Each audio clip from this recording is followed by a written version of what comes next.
এটা একটা আলোচিত ঘটনা ছিল।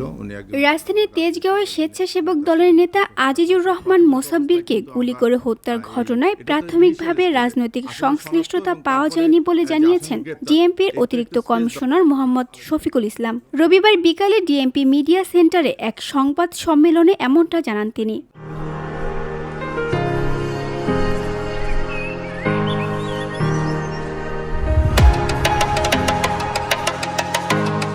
অতিরিক্ত কমিশনার শফিকুল ইসলাম জানান, আলোচিত এ হত্যাকাণ্ডের ঘটনায় সিসিটিভি ফুটেজ বিশ্লেষণ ছাড়াও বিভিন্ন আলামত যাচাই বাছাই শেষে ডিবি পুলিশ আসামিদের শনাক্ত করতে সক্ষম হয়। এরপর গোয়েন্দা পুলিশের একাধিক টিম ঢাকা, মানিকগঞ্জ, গাজীপুর, কিশোরগঞ্জ সহ বিভিন্ন জেলায় ব্যাপক অভিযান পরিচালনা করে। এর ধারাবাহিকতায় হত্যাকাণ্ডের ঘটনায় দুই শুটারের মধ্যে একজন সহ 4 জনকে গ্রেফতার করা হয়েছে।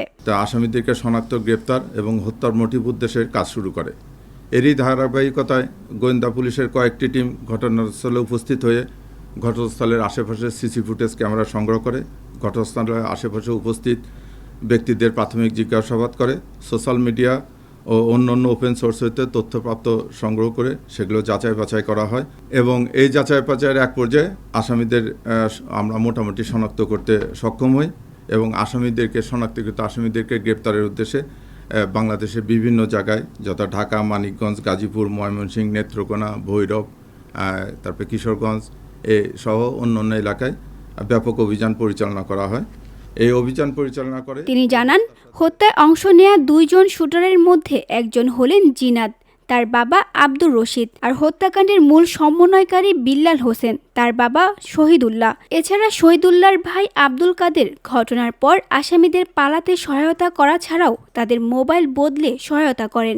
ডিবির এই অতিরিক্ত কমিশনার জানান, হত্যাকাণ্ডের আগে আসামিরা ট্র্যাকি করেছিল।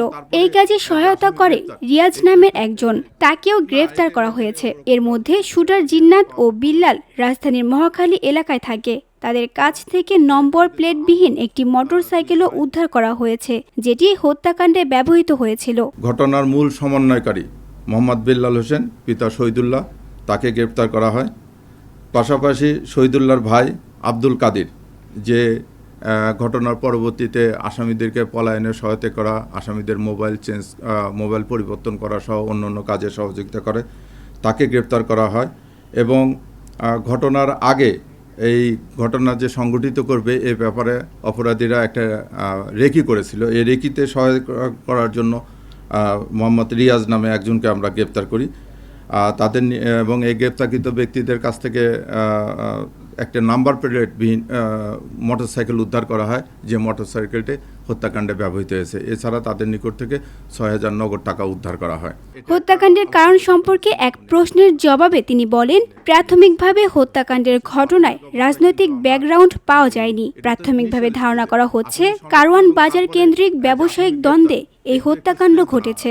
আসামিদের জিজ্ঞাসাবাদ ও বিস্তর তদন্তের স্বার্থে এখনই এই বিষয়ে বিস্তারিত জানানো সম্ভব হচ্ছে না। তারা ওখানে ব্যবসা কেন্দ্রিক ব্যবসায়িক থেকে আছে, এর নেপথ্যেও কিছু আছে কিনা এটা আমরা তো কেবল আসামি নিয়ে আসলাম।